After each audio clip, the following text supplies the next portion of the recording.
Most of you won't believe me if I say that Titans aren't the original Punchy Boys.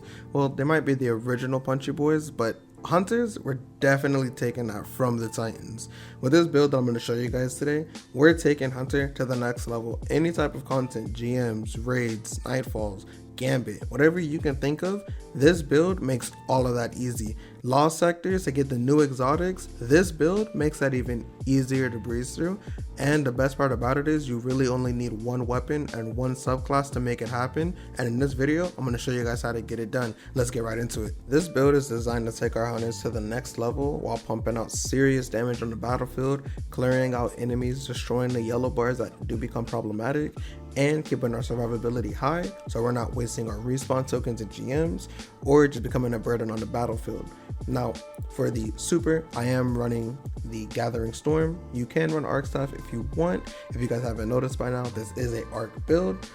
For the abilities, I am running Gambler's Dodge and Combination Blow. Now these two abilities will pair hand in hand.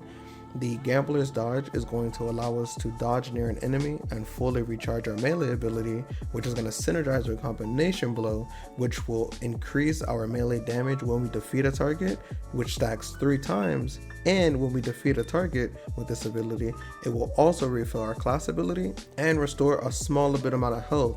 Now pair this with Assassin's Cowl and our survivability goes through the roof. On top of having our health regen, we're also going to be going invisible thanks to Assassin's Cowl. Our main abilities are going to be Combination Blow and Gambler's Dodge. By using Combination Blow, we'll be consuming our melee charge for a stack of Combination Blow that's going to increase all of our future melee damage that we're going to be doing. And then we're going to pair this with Gambler's Dodge.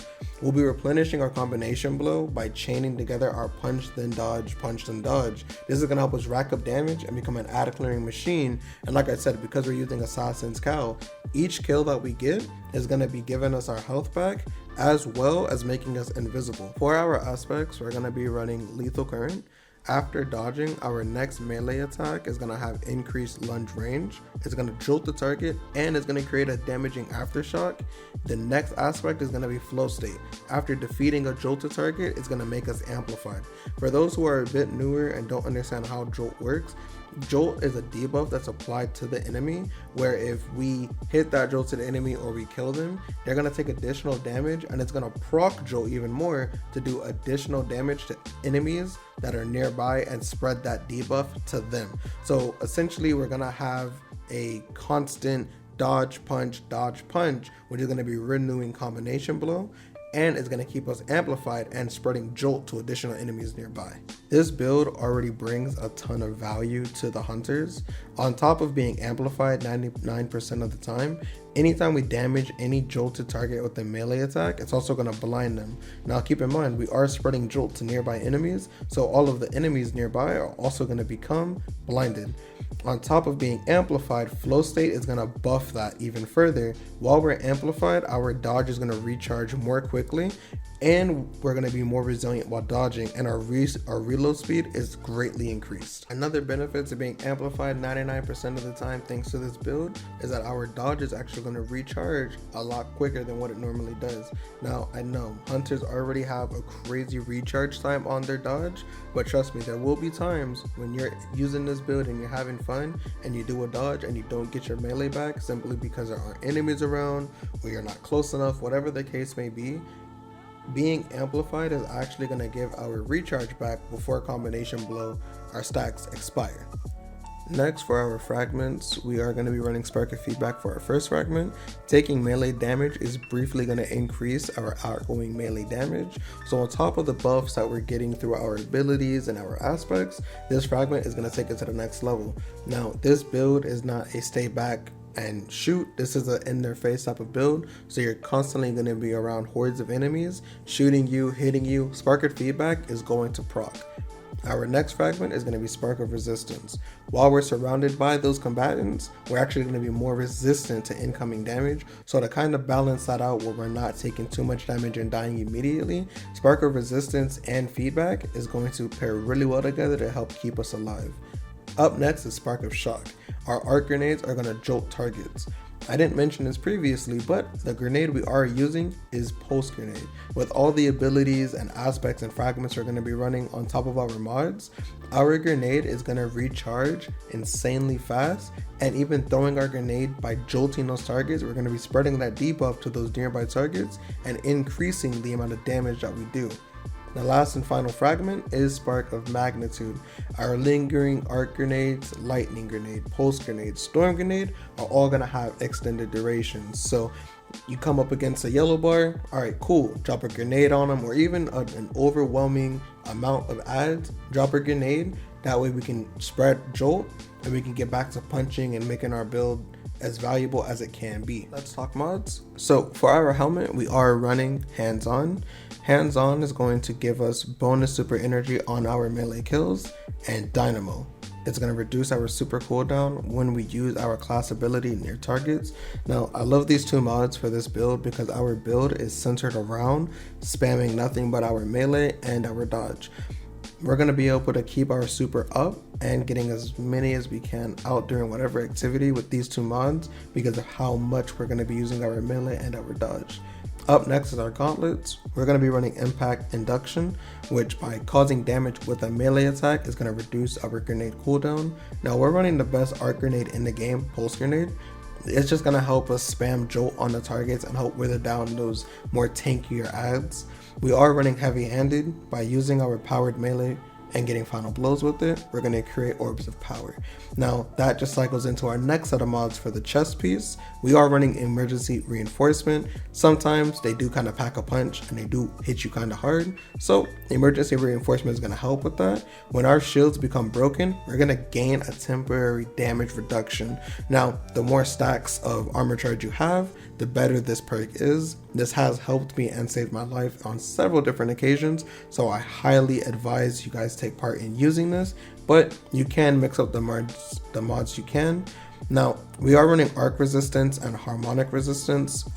Based on whatever activity you are doing, you can change your resistance mods. That is completely up to you. And for our legs, we are running Absolution, which is going to reduce all the ability cooldowns each time we pick up an orb of power. And we are also running Innervation, reduces our grenade cooldown each time we pick up an orb of power.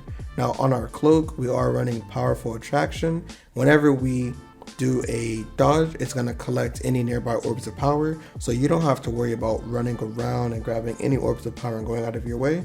Powerful Attraction is going to do that. Distribution is going to reduce all ability cooldowns when using our class ability near the target, and Bomber is also going to reduce the grenade cooldown whenever we use our class ability. We're just cycling into reducing all of our ability cooldowns. That way our uptime is high and we can continue to stay in the fight for longer and clear ads quicker. The most important aspect of the build, the most important piece of the build is our weapons.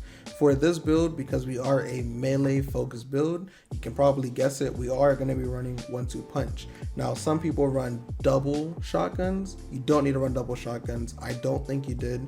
This build worked extremely well for me and I only ran one shotgun most of the time.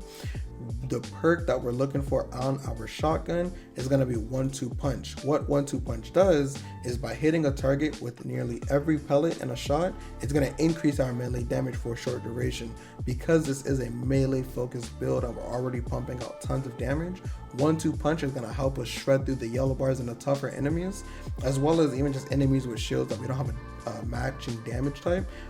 1-2 punch is just going to increase our combination flow and just continuously pump out damage. Now I do run a Wish Ender and a Decide.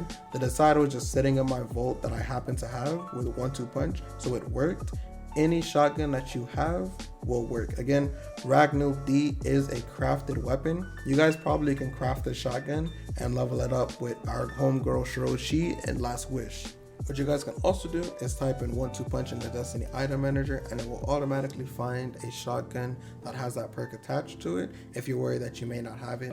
The build works well if you don't have 1-2 punch, but we can make it better, 10 times better if we do have 1-2 punch. You can't forget about our exotic armor piece. We're going to be running Assassin's Cowl for this build. For those who don't know, Assassin's Cowl was introduced back in Shadowkeep by completing the campaign. It gives us this overpowered perk in my opinion, Vanishing Execution. Powered melee final blows is going to grant invisibility and restore a portion of health and shields. Finishers and final blows against more powerful targets is going to increase the duration of the invisibility and the amount of health and shields restored back to us. Because we are going to be meleeing and killing everything, there's no exotic that I would recommend more than Assassin's Cowl, because it really just ups our survivability and makes us less of a liability on the team because of how up close and personal we are to the ads. As soon as we hit a target and we kill that target, it's going to proc Vanishing Execution. Once we have Vanishing Execution, let's say we get another kill right after that, we're just going to refund or refresh that perk. So it's just an endless loop of getting our health back and going invisible. So if you do have to get out, you can get out. That is it for the 1-2 Arc Hunter build. I do think this build grants a ton of survivability to the Hunter class, as well as putting high amounts of damage out on the field and blowing through waves of content. You can use this build pretty much anywhere. I did take it into a master raid and had a lot of fun with it. Wasn't having any issues with the ads in there, but feel free to try it out. This is an easier build to use. Not too difficult for the beginners, not too easy for my vets out there. But if you guys did enjoy the video, I would really appreciate a like. Maybe comment what you guys think, what I could do better for the videos, and also a subscription. That would be dope. I really do appreciate you guys supporting me, and I'll catch you guys on the next one. Peace.